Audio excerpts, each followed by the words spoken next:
Okay, hello all. A lot of familiar faces, some new faces. Breeders' Cup seminar again with the master to my right, Bob Ike. And thanks for coming out. We have some refreshments over at the bar over there. Some sodas, water, help yourselves. And we're going to get this started. A great Friday, I'll tell you, Breeders' Cup action today. Very difficult to handicap. We had a lot of the foreign runners that were very relevant and winning races, whether it was Appleby or O'Brien. Those guys are just fabulous trainers, and they bring their contingency, and the turf racing is just unbelievable in Europe, and they brought that over, and it transpired into a lot of million-dollar victories for those guys. So, it was an interesting card today, but tomorrow's the main attraction, the big dance. We have maybe one of the greatest racehorses ever, Flightline. He's running in the Classic, and Bob and I are going to break down these races for you guys, give you guys our opinion. And we all know Bob Ike. It's great to have him here from California, one of the best handicappers on the West Coast, if not the whole United States. And without further ado, Bob. Thank you. Thanks, Dwayne. Thank you guys for coming out. And it's always great to be here. Love Breeders' Cup weekend. It's really my favorite. I know we do the Derby here as well, and that's a special day for everybody. But I love Breeders' Cup. 2 days, lots of full fields. Every race is competitive. And as Dwayne said, we were a little on the wrong side of it today. We couldn't connect all the dots. We only connected 4 out of the 5 dots, but couldn't get the heaviest favorite home, and that was Cave Rock. As Dwayne said, the Euros represented themselves very well. You had Mischief Magic come in for, this guy must be the greatest trainer in the world, Charles Appleby. He's about, 7 or 8 Breeders' Cup wins? I mean, it's just incredible. He comes over here, and they all fire. His horse got beat a nose in the last race, Victoria Road, by another European. Ryan Moore won a couple races. William Buick won. So the Euros were strong in the turf. We'll see what happens with them tomorrow. So we're going to go through each race. We have stronger opinions on some of them than we do on others.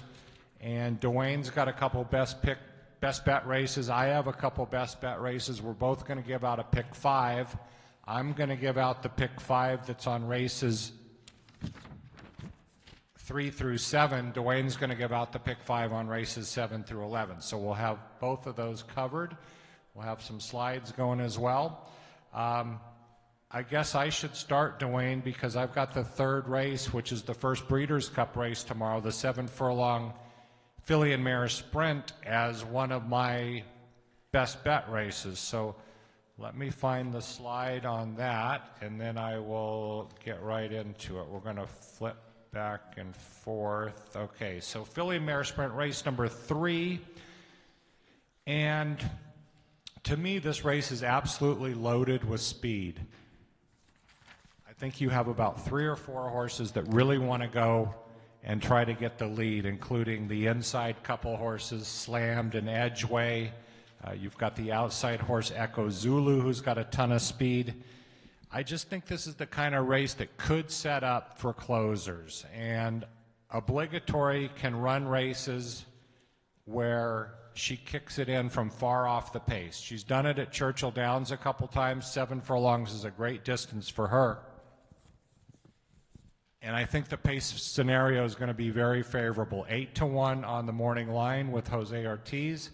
My one concern on Obligatory is when she ran her lone start at Keeneland, that was back about a year ago, ran poorly, did not seem to get going at all. So I don't know if that was just a one-off or she doesn't like the Keeneland surface.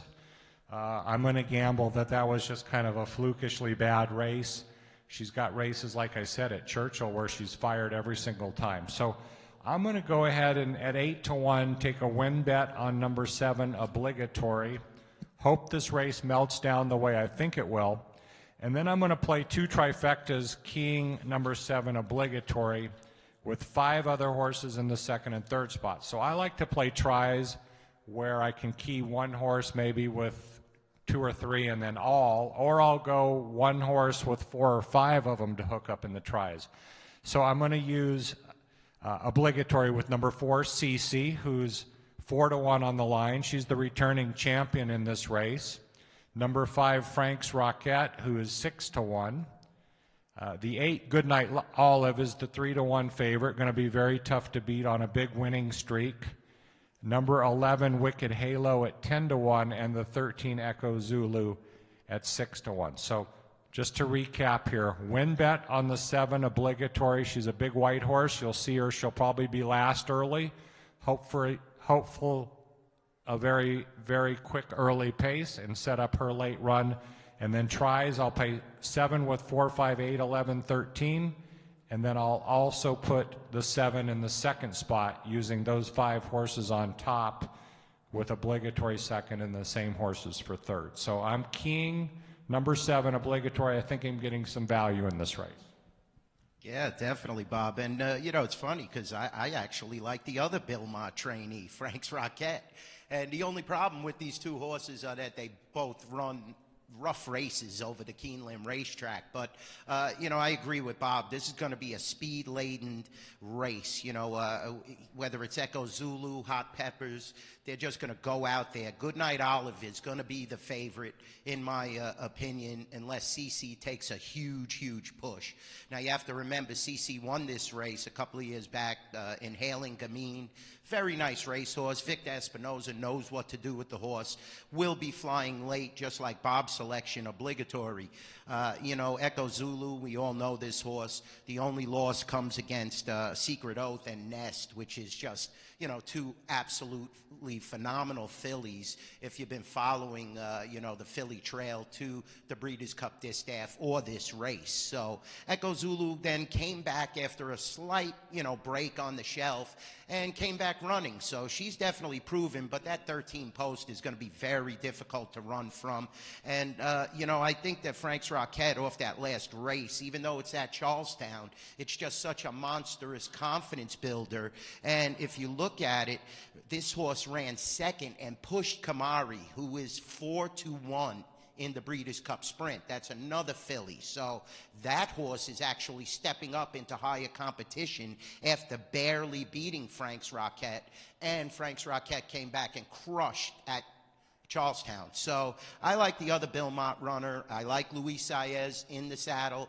Top-notch rider. He knows what to do in big races and in these conditions. I'll be taking Frank's Rocket. I'll be using Bob's horse because naturally I always like to use both horses when a trainer enters 2 horses. And I have to respect Chad Brown. You know how I feel if you've been to these seminars with Chad Brown, Irad Ortiz. Everything is just so positive when they combine.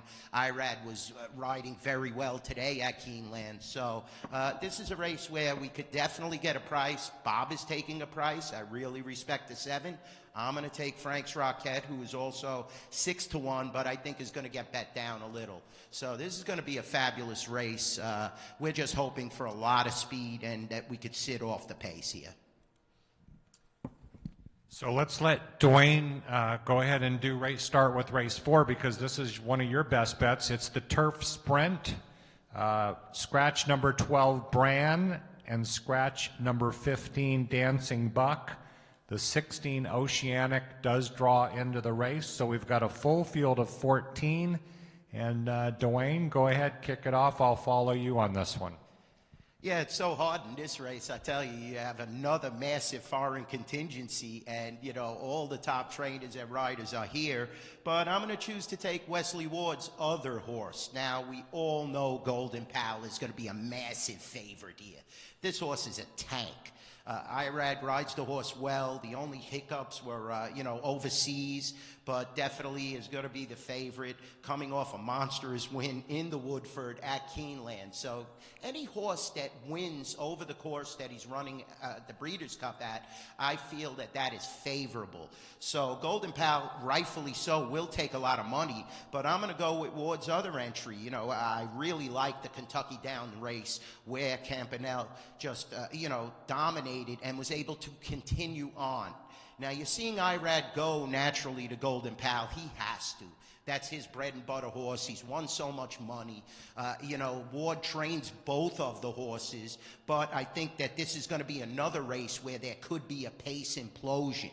And I love this horse's closing style. Ran very well at Royal Ascot as well. So this horse could travel. And, has been in the Kentucky area. Lanfranco Dettori, everybody knows Dettori. He's one of the biggest money riders in the world. His career is starting to wind down now, and I really think he could go out on a winning note. And naturally, I am going to use, Golden Pal, like I said. But you have to also use the one horse. Charles Appleby was just so phenomenal. And, this guy's training record is about 7 for 13 in this country this year. And you're talking about huge purses. He doesn't bring horses over unless they have a chance. Buick is in the saddle. We know how good he is. He was unbelievable today. He altered course, gave a great ride. So, I will be keying the 4, but I'm going to use, out of respect of Charles Appleby and this horse's running style, I'm going to use the 1. I already said I will use Golden Pal. And also I'm going to use another foreign entry, the 6 horse, Highfield Princess. She has accomplished so much on a 3-race winning streak overseas. You look at the time form numbers, you're talking about Group 1 victories, and just unbelievable to string that many in a row in the turf sprinting game, because it's a lot different in Europe when you're sprinting. There's so many more entries per race, and it makes it even more difficult to navigate a trip. And this horse is definitely proven. 7-2 on the morning line is going to take a lot of money. But I'm going to stick with the 4 on top of the 168, exactas, trifectas. Going to make a nice win bet as well on the 4, and I'll reverse the tries, because naturally this is the Breeders' Cup. If you get compromised with a bad trip, you always have to have a little backup plan. But I really think that this Ward horse could fire in this position, Bob. I think you're right. I picked the favorite, Golden Pal. That's the Wesley Ward that Dwayne's been talking about, who's so fast early, and no one trains a turf sprinter like Wesley Ward. They just come out firing. But I really give a lot of look to Dwayne's horse Campanelle at 8-1. Wesley Ward sends out another one, Arrest Me Red, in here, so he's got 3 shots. I think they're all pretty live in this spot. This was the race where I thought something could happen in the pick 5. I would try to spread it out. I'm 4 deep on my ticket, as you'll see later. But Dwayne, he makes a case, Charles Appleby with the 1. How am I going to leave that horse out? I'm going to have to, with real money, I'm going to have to include that horse. There's a couple bombs in here, the 10 Caravel and the 13 Cazadero. They're both 20-1. I wanted to have them on my ticket too, but I needed to make it affordable. So Golden Pal, my top pick, I think at 2-1, doesn't offer a ton of value, but is the horse to beat.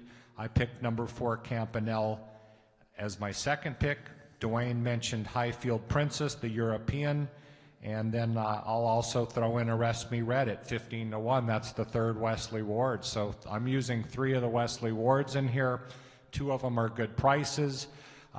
Interesting in some of these sprint races like this, where fillies and the colts run against each other, and I really don't think there's much difference. No. You've got, if you're a talented filly and they're going 5.5 furlongs, you have every right to win this race. Yes. And run against the boys. And we've seen fillies, run and compete, and even in the Breeders' Cup Sprint back in the day, when Safely Kept, Very Subtle, these horses, they don't realize what their gender is. They just run out of their minds. That's why it's the Breeders' Cup World Championships. Even a horse like Casa Creed had a fabulous campaign this year. Won the 4-star Dave, crushed in the Jaipur. There's so many angles in this race, but it's all about navigating a trip. Like Bob said, whether you're a filly, whether you're, a boy, a colt, a horse, it makes no difference. This race is going to happen so quick, it's lightning, and it's going to be a great, great race. Well, Dwayne, you have your another best bet race in race 5, so let me pull up the slide on that one, and you can lead off there as well. You've got a good opinion in this race. This is the Dirt Mile. Yeah, I really like a night here. I mean, the horse has won 4 out of 5 races. You look at the last race in the Perryville at Keeneland, it was just monstrous. Another great top rider in the country, Tyler Gaffalione.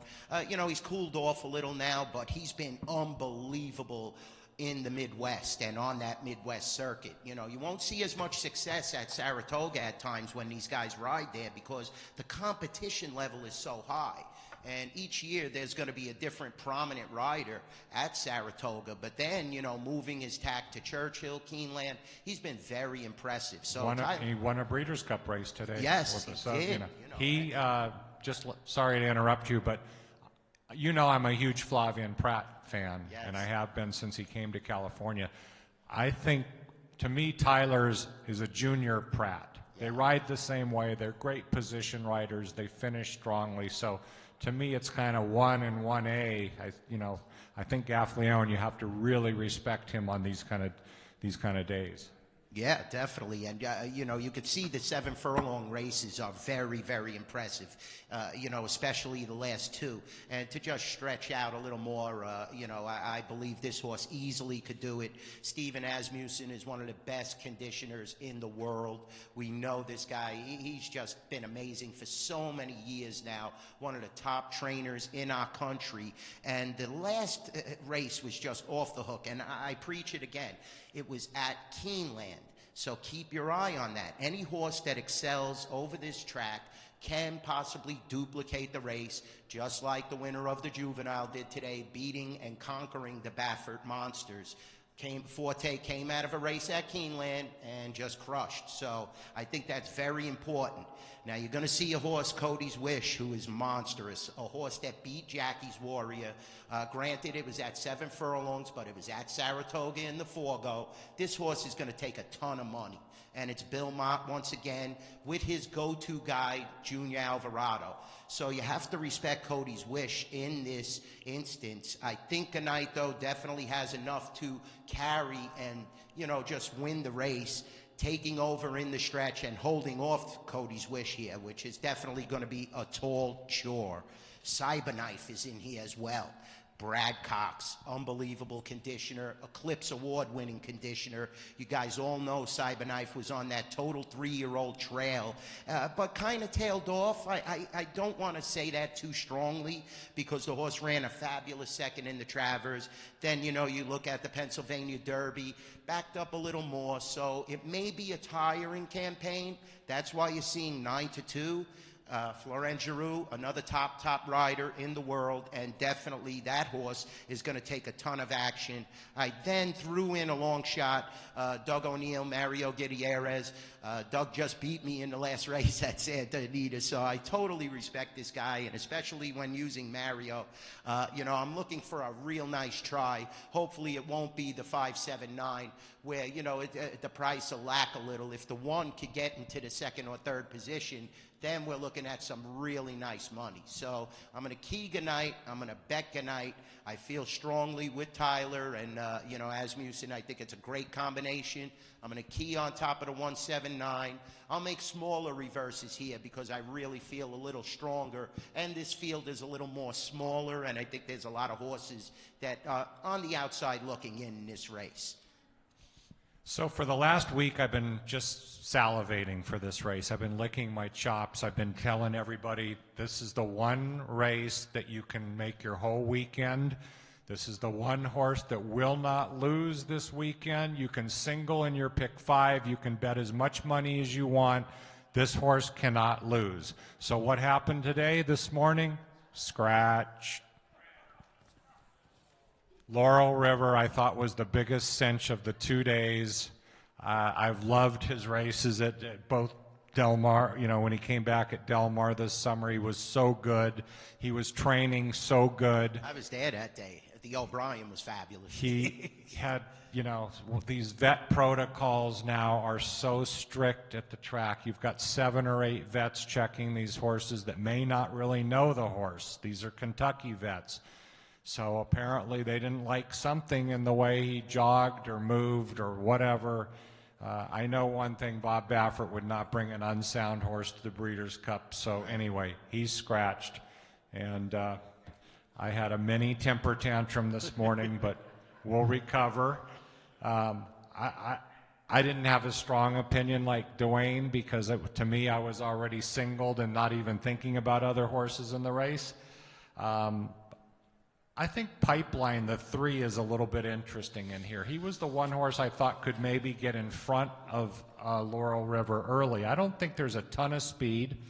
And a lot of these horses that are very sharp right now, like Gunite and Cody's Wish, have basically been one-turn horses. They've been late-running sprinters. This is a 2-turn mile at Keeneland. I think it's a different ball game. Cyberknife was one of the horses that, was on the Triple Crown Trail and has definitely had his moments in the sun. He won the Haskell. When he shows up, he's tough. He doesn't always show up. He's a quirky horse. He gets goofy in the post parade. So I don't have a huge opinion in my pick 5 ticket that I'll show. I'm going to be 4 deep in here with 3, 5, 7, and 9. Since the 3 is the best price of those, and you have Pratt and Chad Brown, a horse I think is going to be in front, I would give a little bit of an edge to Pipeline, but not a real strong opinion. I'm going to be 4 deep in my pick 5. Yeah, and like you said about your selection, the same thing happened with Jack Christopher. Only Chad Brown chose, to withdraw the horse because of the vets and possibly the goofy running style. And getting back to what Bob said, I mean, why would Bob Baffert or Chad Brown bring an injured horse? It's what the vets perceive during workouts. So unfortunately, Laurel River did scratch. Dwayne, I'll go ahead and lead off in the 6th. Yes. It's not one of our best bets for either of us. I'm going to be 3 deep on my pick 5 ticket. And I'm actually, I know that 3 Nash was the horse to beat. It's a very good European, John Gosden, Holly Doyle, 4 wins in the career. She's a 3-year-old filly. And no knocks at all. I'm sure she's going to run a big race. I thought the 11 in Italian was a little bit of a gamble in here just because there's not much to run with her. Now, I don't know if a 1 3/16, if they're going to be able to wire the field on that turf course, but she is awfully tough when she can get in front and kind of dictate things. Has never been this far, has never run more than 1 1/8, so that's definitely a gamble where it has to get an extra 1/16 of a mile. But as my friend Dick Girardi said, and I'm talking to him on the way out here, I know where she's going to be. She's not going to have to negotiate any kind of traffic trouble. We know where she'll be, and she'll be on a clear lead. Whether that's good enough, I don't know. 7-2 on the morning line. I think you're going to get better than that. The horse is going to float up in price. The 3 and the 4 are Europeans, Nashua, and above the curve. They just ran in the same race, the Prix de l'Opera over there in France, and they were a nose apart, finishing 2nd and 3rd. Both of them have credentials to run well, and I think they probably will. So I'm not really too creative in here. I'll take the 11 on the lead, hope she can wire the field out, and I'm pretty sure the 3 and the 4 coming in from Europe are both going to run big races. So I'm 11, 3, 4 in that order. Wow, I think you stole my sheet on that race, Bob. I got to agree. I'll be honest with you. Chad Brown, when he conditions a horse like this, and like Bob said, the horse is going to be on the lead, and you know where the horse is going to be. It's just a matter of can the horse carry, her speed this distance. And I definitely think after that last race, another win over the Keeneland course. And you go back to the Diana, and that was the impressive race. I remember watching that race that day, and, he had 3 horses in that race, Chad Brown. And In Italian was the longest price in that race, and none of them, they all took their chance. It was a fast, quick race. It was a little further. It was 1 1/8. She cut back to 1 mile to prep for this. I think the distance is within her scope. It's just a matter of how far and if Joel could nurse this lead, which definitely Rosario knows what to do on the lead. But you have some heavy hitters in here. I mean, you look at this Nashua, This horse is a beast. I can't believe that the horse already has 2 Grade 1 victories and then comes off the shelf and runs in another Grade 1. So definitely Nashua has an awesome chance. The 4 as well, like Bob said, above the curve. Joseph O'Brien trains this one. Now you get the services of John Velasquez, who definitely knows this course. And this is another horse that has a Grade 1 and a Grade 2 victory. So, like I said, if it wasn't proof today, these foreign horses can definitely rumble, and they're here to win big purses. But I think maybe Chad Brown has the upper hand here just by the lack of pace in this race. And hopefully this horse will carry its speed. I agree with Bob here. I think she definitely can. I'll throw in the 9 as well, the other Chad Brown runner, because it's coming, she's coming off her best race. Although it was at Woodbine, it was still a really, really nice race, beating Moira, the 12 horse in that race. Rogia, highly thought of when she first came to this country, but didn't pan out. Maybe she could get a closing trip and get a piece. I'm going to go, though, with the 11, like Bob said, with the 3, 4, and 9. I'll go ahead and lead on the sprint because this is the last leg of my pick 5 and the first leg of your late pick 5.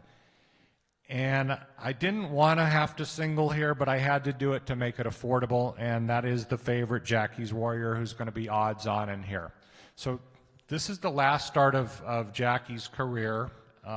Steve Asmussen said that the other day in an interview. And he's been a brilliant horse, 12 wins from 17 starts, but he's not had great success in the Breeders' Cup. As a 2-year-old at Keeneland, remember they tried him going long in the juvenile, and Essential Quality ran by him, and we found out Jackie's Warrior is just not a 2-turn horse. And then last year at Del Mar, he looked like he couldn't lose either. He was 1-2 in the race and got injured, had a knee injury, and was off for a long time. Came back after about 6 months, and he's been pretty brilliant again this year, 4 for 5. And even though he was defeated last time as the 1-9 favorite, if you really watch that race, he ran a very good race in defeat. It was 7 furlongs, which is a little more than he probably wants to run. He had to contend with the speed of the speed I talked about in the previous race, which was Pipeline. They kind of dueled, and then he put that one away, and he could not hold off Cody's Wish, who's another horse in a Breeders' Cup Mile. So I don't think he was disgraced at all, running second in the 4-go, going 7/8 of a mile. They came home very fast off those fractions. You could see the 6 furlong split was 1:08 and 3. The 7 furlongs was 1:20 and 4. My one concern on Jackie is I don't think he's as fast as he used to be. He's lost some of that first quarter speed. But if you really look at this race for a Breeders' Cup Sprint, I don't think there's a lot of speed in here. He's drawn well outside. He's going to get a great trip. I'd like to see this horse go out a winner, and particularly if I have him singled in the pick 5 and we're trying to cash out, I really want to see him go out as a winner. So I think he's the most likely winner. He offers no value at 4 to 5. If you're trying to beat him, I would look at horses like the 2 Kamari, who's the mare that Dwayne mentioned running against the boys. She's a 6 furlong specialist. That's why they went here rather than the 7 furlong race for fillies. The 6 Elite Power is very, very sharp. Late running sprinter, doesn't have much early speed, but will come running late. And if you want a real craze, let me mention American Theorem. He's the California horse that I think is the best of the California sprinters, although I do think they are a cut below. If you want a real crazy horse to maybe get into your exacta or trifecta, who should be a big number, number 11, Flash of Mischief. I don't know where that race came from. He's been a 2-turn horse most of his career, so they finally got him back to sprinting, and this was at Remington Park in Oklahoma. He just blasted off last time. He got a 104 buyer. I'm told that buyer could have been much higher, but they kind of had to adjust it based on they just didn't believe the number could be that high. So I don't know what got into this horse. He does not get to run with Lasix tomorrow, so that's a factor. But at 30 to 1, if you're really looking to take a swing on somebody, at least to get into the exotics, check out that 11 Flash of Mischief. But My ticket's going to single Jackie's Warrior, and let me go ahead and call up my pick 5, and I'll recap that, and then we'll have Dwayne go ahead and give his selections here in the sprint. So my pick 5 starts in race number 3. And by the way, my selection sheet will be down in the book tomorrow early. Don't buy it tomorrow. Don't go online and buy it tomorrow. You get a freebie. Just go down the race book. Be right on the counter. Okay, so my first leg is in race 3. I'm going to be 6 deep in here with numbers 4, 5, 7, 8, 11, and 13. Second leg is race number 4, the turf sprint, and I'm 4 deep in here, 4, 6, 7, and 8. Now we go to the dirt mile where I'm 4 deep as well, 3, 5, 7, and 9. Then I'll narrow down that filly and mare turf to the 3, 4, 11, and my final leg is race 7. That's singling number 9, Jackie's Warrior. I hate to single the short price. I did it today with Cave Rock because there's just no other way sometimes with these huge fields. Where are you going to narrow down? I hate to do it, but if I can get that far, I'm getting value on a horse who's going to be 3 or 4 to 5 in the race. Yeah, definitely. Sometimes, when you have these huge fields, the ticket cost could become astronomical, especially when you're betting pick 4s and pick 5s. I really like Bob's ticket. He has some nice structure. Getting back to the sprint, yes, Jackie's Warrior. It may be a step slower than it used to be, but this horse definitely, no shame losing the Forgo. Nobody was going to beat Cody's Wish that day. The whole concern, though, is like Bob said, the horse had a battle for the lead, and usually Jackie's Warrior is just curled up like in the Vanderbilt, where it was just total domination. Go to the front, continue on. There's some nice horses in here. I don't know if they're as quick as Jackie's Warrior. Kamari, like we talked about earlier, definitely has a chance, is in great form. 6 furlong specialist, 2 out of 3 at Keeneland. Very important, I keep stressing. When a horse has an affinity for the course, it only adds to, his appeal, or her appeal in this case. American Theorem, George Papapadromo, great conditioner, having a fabulous year. I don't know if this horse could really go with Jackie's Warrior and then make up the ground. You have the 5, Aloha West, previous winner of this race. Finally ran a good race. I bet the horse, the first 2 races of the year was nowhere. Then I bucked the horse, and the horse wins. So, I can't get a read on Aloha West at all. Elite Power, once again, Bill Mott. Bill Mott is sending a strong contingency to the Breeders' Cup. You could obviously see this horse is a beast. The whole factor is, can he reel, Jackie's Warrior in at 6 furlongs? The horse may be a little better suited for 7 furlongs. Once again, though, you're getting Irad Ortiz in the saddle, and anything. Irad is capable of anything. A lot of people, think he's a rough rider. I just think he's one of those aggressive, go-getter guys, similar to an Angel Cordero back in the day. He does not want to lose, so he will push it to the limit. The last horse that Bob spoke about, the 11, definitely has a chance here. I mean, that race was off the charts, and this is Carl Broberg. Now, a lot of people aren't familiar with him because he has so many horses, and he runs at so many tracks. But look at the racing form. He only has 312 winners this year and is popping at 21%. And, definitely Remington Park, there's quality horses there. I bet Remington a lot and prefer that track over some other courses in the United States. So no discredit there, but the horse just freaked. Then you have that Ragozin bounce theory. The Ragozin number on this horse is superior, but, can the horse duplicate that race? I tend to agree with Bob here. Jackie's Warrior is going to be so tough to catch, especially if he's on that easy lead. Last race of the career. We know Asmussen wants to go out with a victory with this horse. Joel Rosario maybe could win back-to-back races if Bob and I get lucky. So, Jackie's Warrior is going to be tough and a short price. Dwayne, I'm going to go ahead and take the mile because this is one of my best bet races. Let me get to the slide. Here we go. 8th race. The mile, 1 mile on turf. Always a great race, a full field. You've got Europeans, you've got American horses. It's always competitive and tactical, and we'll have 14 of them going in this race. And after watching the exhibition put on today by the Juros, I'm convinced they're going to fire again in this race. Now, Modern Games is an interesting horse. He's the favorite.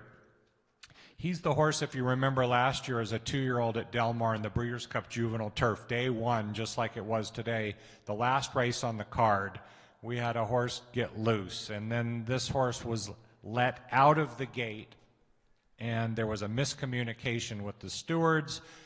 They ended up saying the horse was scratched. Minutes later, it was announced, no, he didn't break through the gate. He's not scratched. He gets to run, but now he's running for purse money only. So there were people who had this horse singled in the pick 5. This horse won the race, and they had a losing ticket because he was no longer part of the parimutuel field. The money went to the favorite. So you talk about the ultimate getting shafted at the racetrack. People were upset. You had the winning horse, and you got nothing. In fact, you didn't get your money back even. You had a losing ticket. So anyway, he's a very, very good horse. He came in and he was impressive. Then we see him go back to Europe and run, and then comes back to Woodbine on September 17th and just runs a monster race in the Woodbine Mile. I mean, that race stamped him as a heavy favorite for this race.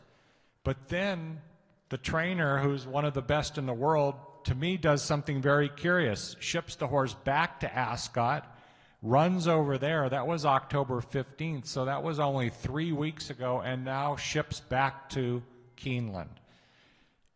If he didn't have that race on the form, I would think he would be an absolute standout. Far be it for me to second-guess this guy, this trainer. He makes all the right moves. So he knows the horse. He brings him back. He must be doing fine. And I'm going to use the horse right inside him as well. Dream Loper, I got a chance to watch that tape. It's a grade 1 race. He just destroyed that field over there. Order of Australia, who's in this field, is no slouch. She beat this horse by 5.5 lengths. It was the best race of her career. It's a mare, by the way. And if she can come back and repeat that effort for connections that I frankly don't know, the trainer's Ed Walker and the jockey is Shoemark, not Shoemaker, but Shoemark. So visually, it was very, very good, and I've got to respect the horse. I'm going to key these 2 horses, so I'll make an exacta box 3-4, and I'll play tries as well, 3-4 with all, and then come back and put all in the middle with 3-4 third as well. So that's the way I like to play tries when I have 2 horses. I like to put them first and second and first and third in case there's that chaos in the middle. So Modern Games and Dream Loper for me, Dwayne.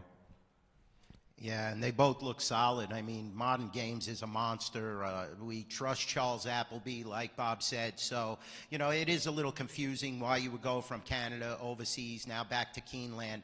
But if anybody could do it, it's definitely this horse and this trainer and Buick as well. You talk about these combinations of rider and trainer, and this horse was just so impressive.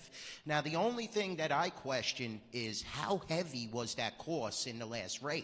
And you're wheeling back real quick. I mean, look at the mile time. It's like 1:45, and the horse comes off running, cracking 1:33 at Woodbine. So it seems to me that the horse likes a firmer ground, and, we'll get that in this race, and it's a 3-year-old. So sky's the limit with Modern Games. Dream Loper, very impressive as well. You look at that last race, it's just off the charts, and a huge time form number, a huge Ragozin number as well. So these foreign horses are definitely, they come here to mix it up. It's hard to go past those 2 in this race. If you're looking, though, at a current horse with great form, a United States-based horse, the 11, Annapolis. Todd Pletcher, Irad Ortiz. The last race was just incredible, the Turf Mile. It was over the Keeneland race course. The horse has put together some really nice runs. The run in the Saranac was beautiful and was able to beat Order of Australia as well. like this Dream Loper did. So, you know, definitely Annapolis can compete if you look at his races. And I think that the horse is an improving sort. The last 3 races really tell the tale. Was second in the Saratoga Derby Invitational, where you have a lot of foreign runners in that race as well. So I definitely think that Annapolis does have an outside chance to beat the 3 or the 4. And then you also have the 14, Domestic Spending, who hasn't been seen since the Arlington Million, the Mr. D, which they changed the name, which was Arlington's closing day. So according to Chad Brown, you know, the horse is working lights out. You get Flavian Pratt as well. Keep an eye. I don't like the post, but this horse, if you look, winner of the Manhattan, winner of the Turf Classic, winner of the Hollywood Derby, winner of the Saratoga Derby Invitational. This is a really, really nice horse. It's just the layoff line is so, you know, long, but if anybody could do it, it's Chad Brown.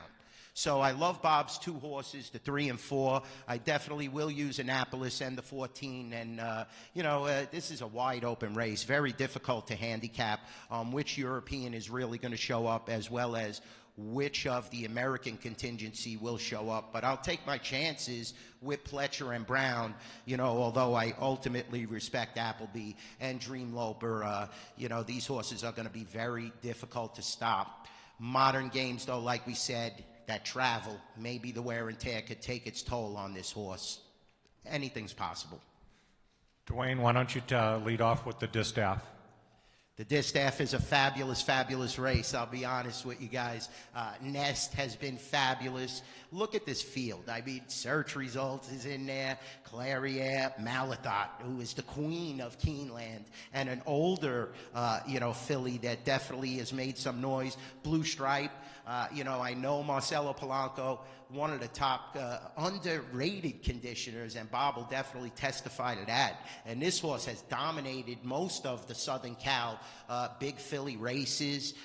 You know, we have Secret Oath in there. Top to bottom, this is probably the most competitive field. And I think a lot of people are just going to get enamored with Nest off of those last few races. Also, her run in the Belmont Stakes was just fabulous. We know how good this horse is.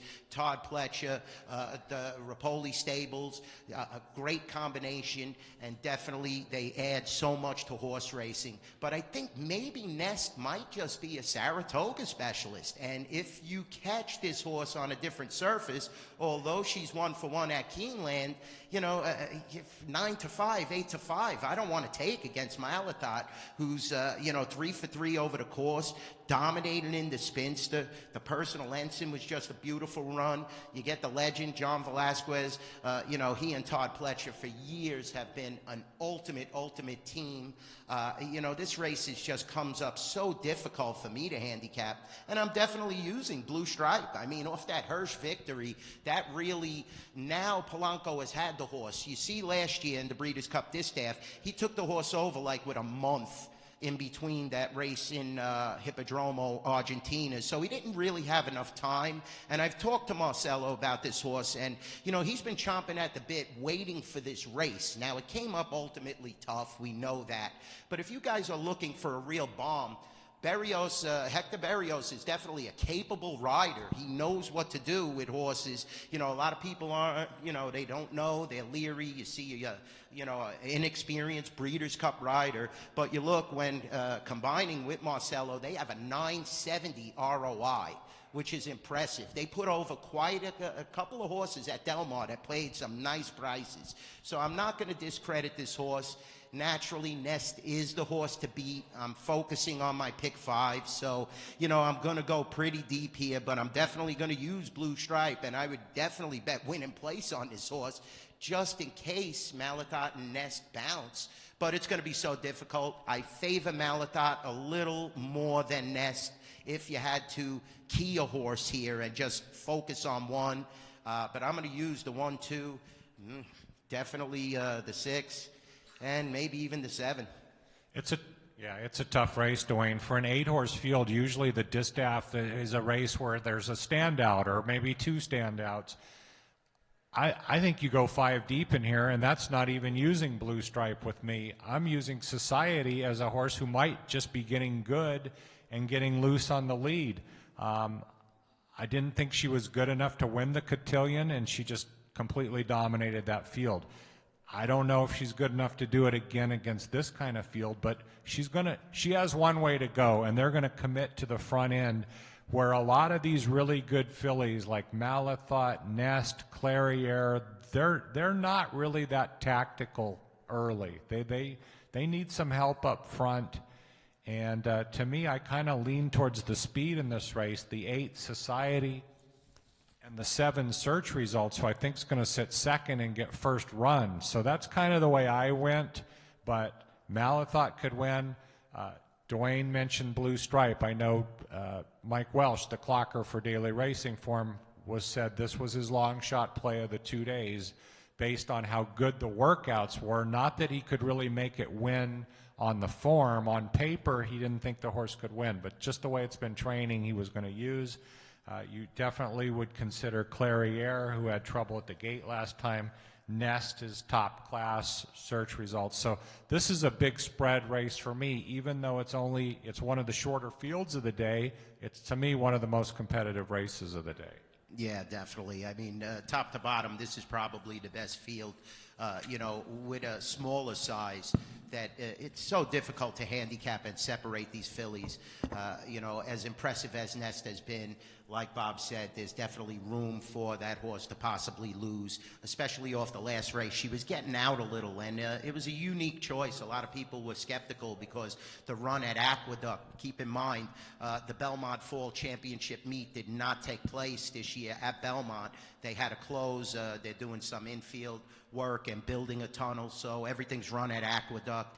A lot of people were questioning what Pletcher was doing. The horse dominated, but she was getting out a little, and there's definitely room for her to lose. She is not a lock, so keep that in mind. I think this is a tough race. Breeders' Cup Turf, 1.5 miles on the grass. Well, you've got 2 Charles Appleby horses in here coming in from Europe. You've got Nation's Pride, the 7, and the 5 Rebels Romance. Both of them, to me, Dwayne, on paper, they look like they're very nice Europeans. We've seen the 7 Nations Pride go ahead and come over here and win a race at both Saratoga and Belmont at Aqueduct, so that horse is obviously acclimated very well. And of the 2, that's the one William Buick rides. So that's kind of his first call rider, I'm told. Used to be back in the day, if Baffert would have, Joel or whatever in California. Right. Mike Smith would be the first call. So William Buick is first call for Appleby, and he elects to ride the 7 Nations Pride over the 5 Rebels Romance, so that might be significant.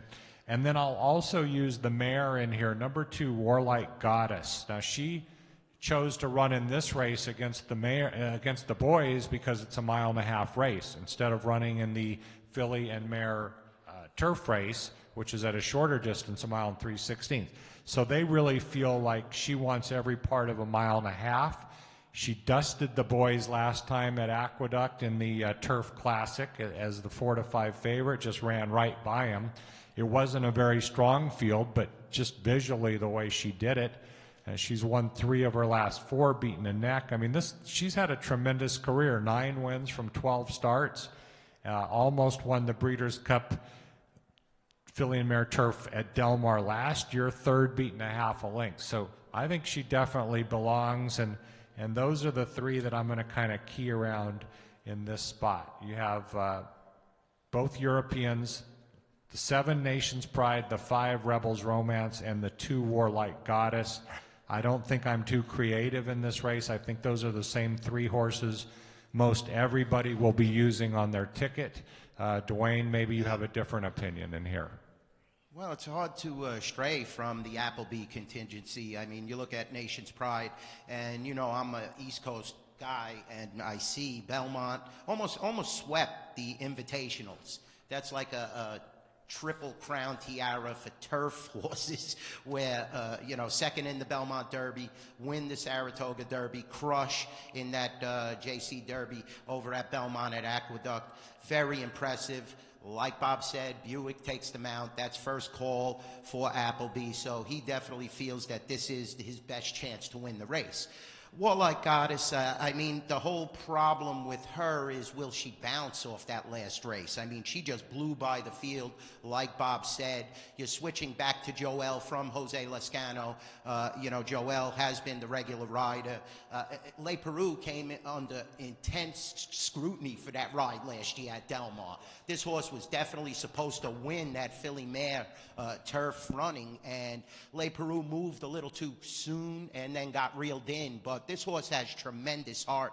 That last race jumps off the page, so I can't really disagree. I could give you guys a long shot that I think is coming into his own, the 13 Highland Chief. I think the switch to John Velasquez was very important. Not that Trevor McCarthy isn't a good rider, but you see the improvement, and a 1.5 mile race at Keeneland. Very important to get acclimated with the surroundings. The horse could go to the lead. The horse could rate a little. So I definitely think if you're going to use a long shot, I would throw the 13 in with Bob's selections of the 2, 5, and 7. It's going to be tough to beat Nation's Pride. Appleby has this horse in tremendous form. You look at the workouts, they're just fabulous. Kept the horse at Saratoga to work. It's a colder environment, more similar to what you're going to see at Keeneland. And I think this horse is definitely going to be shorter than 7-2 because of what Appleby did today. So keep that in mind.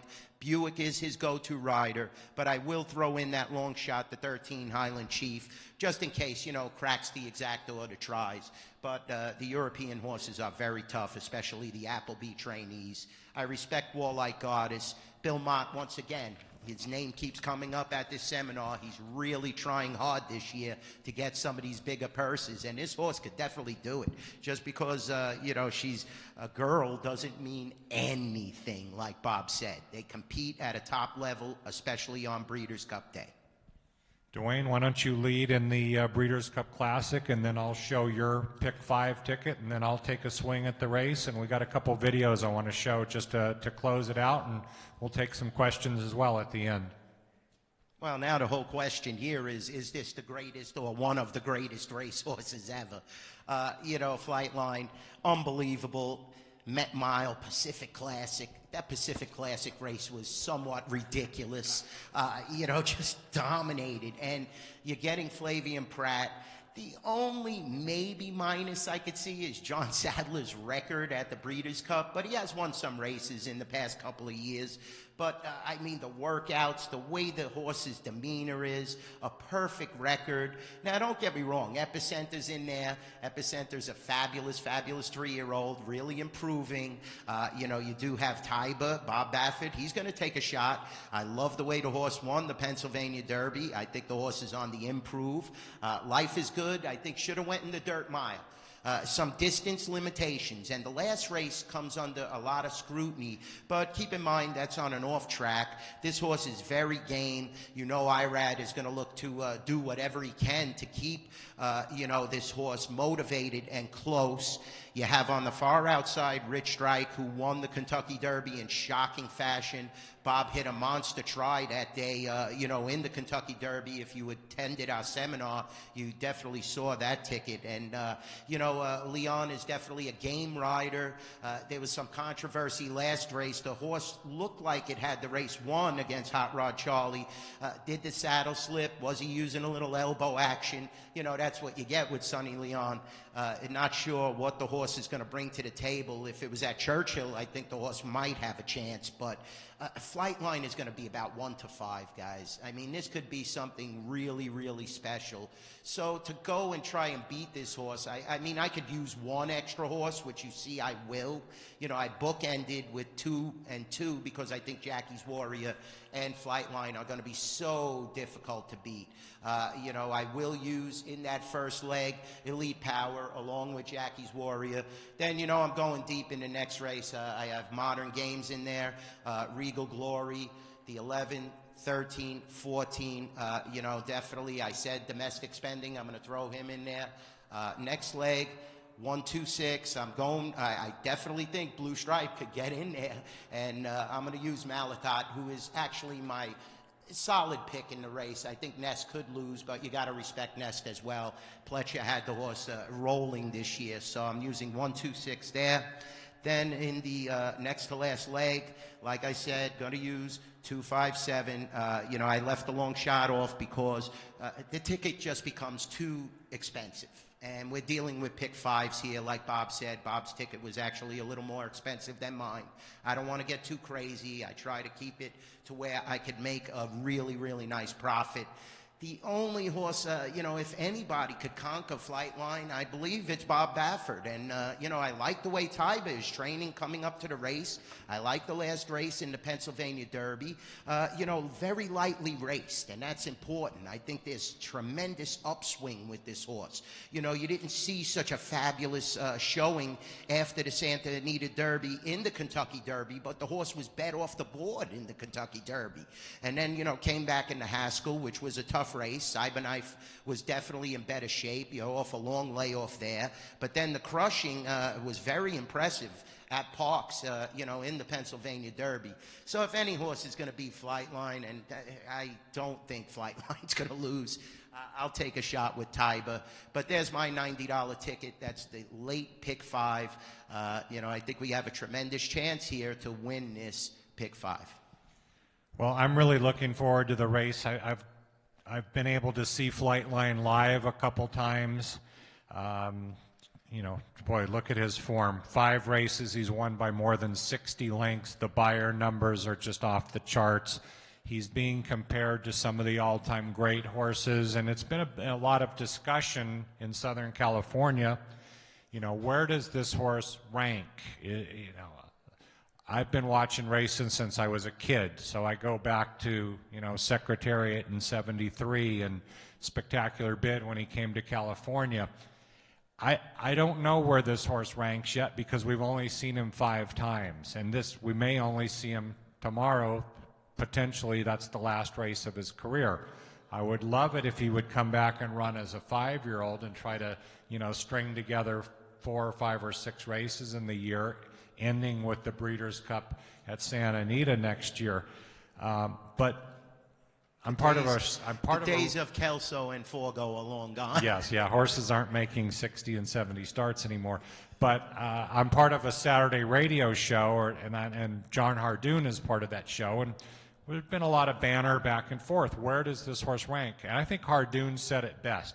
He said no horse in the history of racing has had a better 5-race start to their career. No horse in history, whether that's Secretariat or Spectacular Bid, maybe Man o' War. We don't go back that far. But just look at this. In his 3rd start of his career, he's winning the Grade 1 Malibu. Then he's off for 6 months and ships to New York and wins the Grade 1 Belmont, or the Met, one of the great races in our country. And then I'm going to show you what he does in the Pacific Classic, because I was there that day, and hope probably all of you have seen this race by now, but it's worth watching again. So I'm not betting the race. I'm just going to watch. I'm going to hope we see something special again.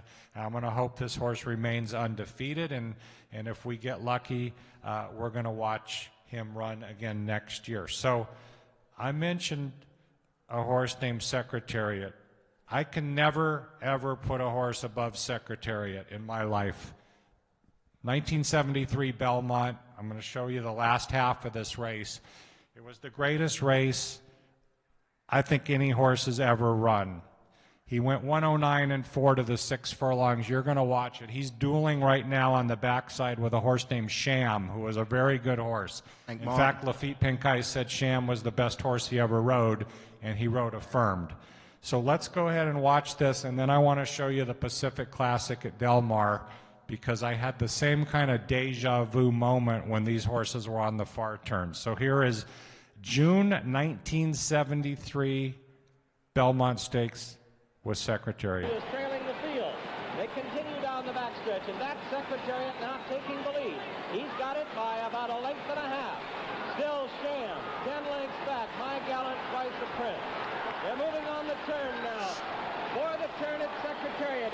He's opening.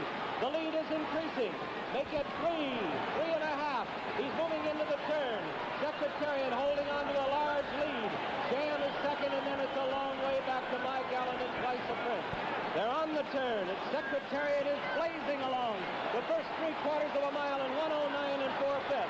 Secretariat is widening now. He is moving like a tremendous machine. Secretariat by 12. Secretariat by 14 lengths on the turn. Jam is dropping back. It looks like they'll catch him today as My Gallant and Twice a Prince are both coming up to him now. But Secretariat is all alone. He's out there almost a 16th of a mile away from the rest of the horses. Secretariat is in a position that seems impossible to catch. He's into the stretch. Secretariat leads his field by 18 lengths. And now Twice a Prince has taken second, and My Gallant has moved back to third. They're in the stretch. Secretariat has opened a 22-length lead. He is going to be the Triple Crown winner. Here comes Secretariat to the wire. An unbelievable, an amazing performance. He hits the finish 25 lengths in front. It's going to be Twice a Prince second. My Gallant third. I've watched that race about 50 times in my life, maybe 100. I get chills every time I watch it. When Chick Anderson says he's moving like a tremendous machine, had to be the greatest call in the history of racing. So let's now take a look at Flightline in the Pacific Classic this summer. And I think the move on the far turn is going to bring back memories of Secretariat's Belmont. And also a great call by Trevor Denman. Yes. Let's take a look here. It's going to take less than 2 minutes. PVG Pacific Classic. And there's the roar from the crowd as the field for the Pacific Classic sent on their way. They all came away to an even beginning. Extra Hope on the inside, Country Grammar in the white colors right there. Flightline is in the center of the track now. He's going to be caught wide at this stage, but he might drop in later. He's getting over a little. In behind that comes Royal Ship, and on the outside, Stiletto Boy Express Train. No more than 2.5 lengths separates the lot. And let's see, Flightline's going to go on with it now. He's caught a little wide, but Flightline goes up to join Extra Hope as the pace setters. In behind that, we have Express Train. Country Grammar scrapes the paint in the white, just 2 lengths separates all those runners. Then comes Stiletto Boy and Royal Ship, impatiently ridden by Mike Smith, content to trail early, 5 off them. Down the backstretch they go. Extra Hope at the rail. Flightline now right up alongside and pretty keen to go on. Express Train is a joint third. Country Grammar at this stage is 4.5 lengths off the favorite. Behind that comes Royal Ship and Stiletto Boy. A half mile to go, and Flightline doesn't want to wait. Flightline's picked up the running now, and he kicks on to lead it by a length with a half mile to go, and now he's widening. Flightline makes it 2, now 3 as they go into the far turn.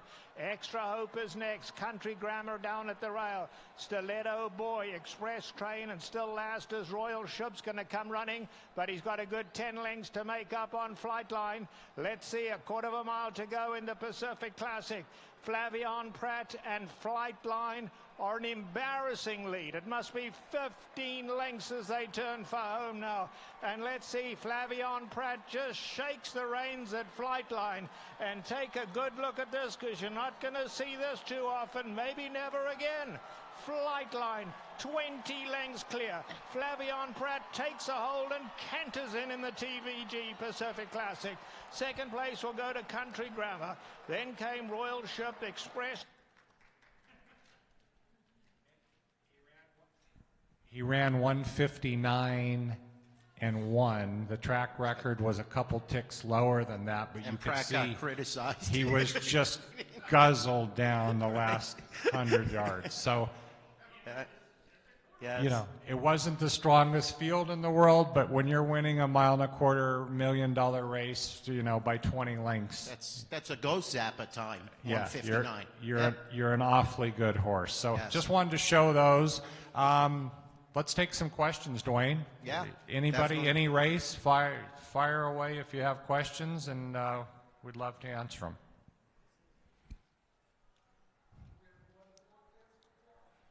It's supposed to be good, Mark. I'll be honest with you. They said it's supposed to be really, a perfect weekend, and the weather was lights out, beautiful today. So no rain in sight, but anything is possible.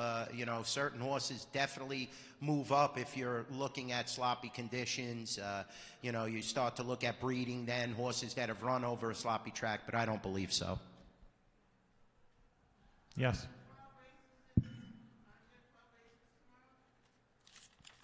Yes, the last race is the Fall Harvest. It's a stake race. Right. Okay, well, okay. Now you're going to force me to speed handicap here that last race. I'm only looking at Breeders' Cup, Dwayne. You're on your own with the 12th race. You know what the 12th race? So you can find me. You know what the 12th race is for after the Breeders' Cup? To let the traffic clear and let people sit around. Use the 1 in 5. Use the 1 in 5. The 5 is 6 to 5. And it's Pratt and Brown. So, yes. You get Pratt and Brown, Shantasara, and use the 1 horse with Javier Castellanos riding lights out this year, and for McGahee. So there's 2 picks. Yes, sir.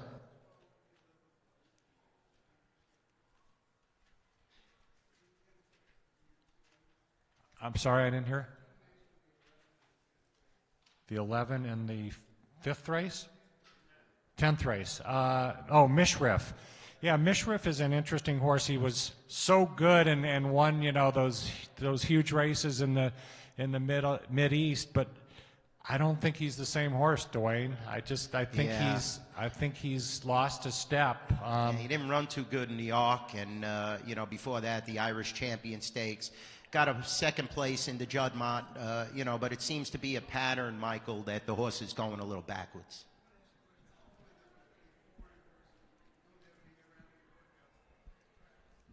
Well, they ship in very late.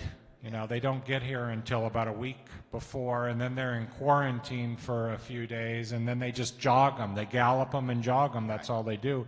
And I don't think they really have recorded works over in Europe much. They're all at the yards, they call them, the training centers. So yes. The workouts for them are not the same importance as we like all the workout information from the clockers and the private clockers and all that. But when they come here, they're dead fit. You don't need to worry. They're dead fit and ready to run. Yes, sir.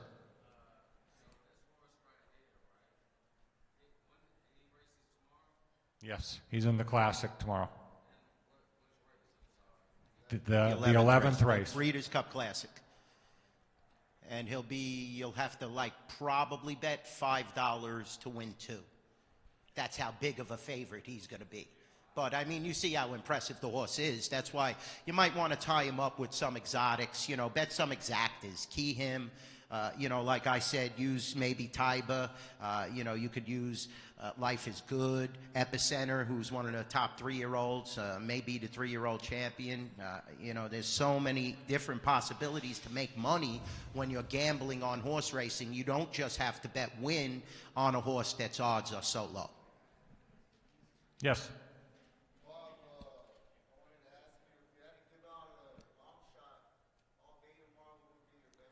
Best long shot. Let's see.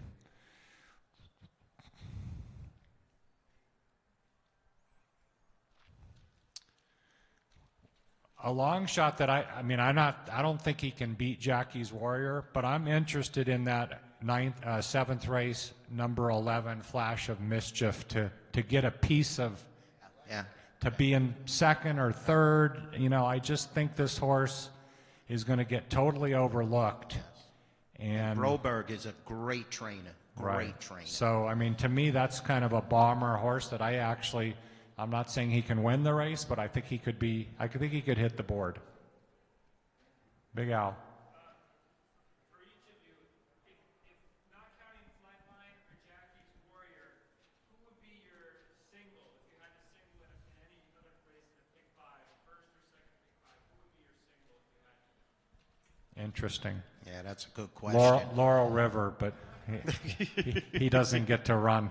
That is a good question, Alan. I think I would take a shot with something like obligatory, just because he's going to be good value, and it's it's a pretty wide open race.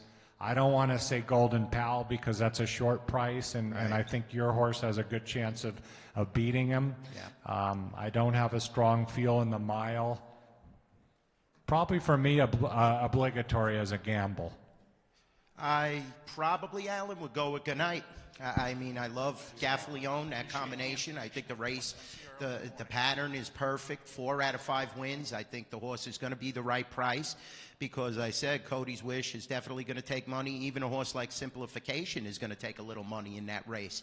I definitely think he will be a longer price than Cyberknife and Cody's Wish. So I would probably go with Goodnight as my best bet.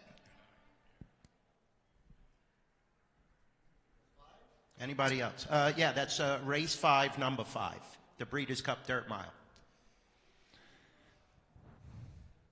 Well, we appreciate everybody coming out. Dwayne, thanks as always. Thank you Bob. know how much I enjoy this trip and coming out here, and let's make a ton of money tomorrow. Let's make That's some. the Yeah. key. Let's make some money. I left some at your counter today, so I need to rebound tomorrow. Yes, get a rewards card at the Rampart. Every $40 bet is 1 comp dollar, which is the best in town, without a doubt. And we love our horse racing customers. You know, I comp racing forums. Just come up, say hi. We appreciate you guys. We can't do it without the public, especially, my point of view as a race and sports manager. It's all about you guys and you guys coming out, enjoying the races, enjoying and feeling comfortable in the race and sports book. So it's just such a delight to have all the familiar faces and especially all the new faces that we could attract. It's such a privilege to rub elbows with Bob Ike. A monster handicapper. I've learned a lot from this man. We have a good time at Del Mar. We always have a good time doing this. And thank you guys for all coming out. I appreciate each and every one of you. Good luck tomorrow. Thank you.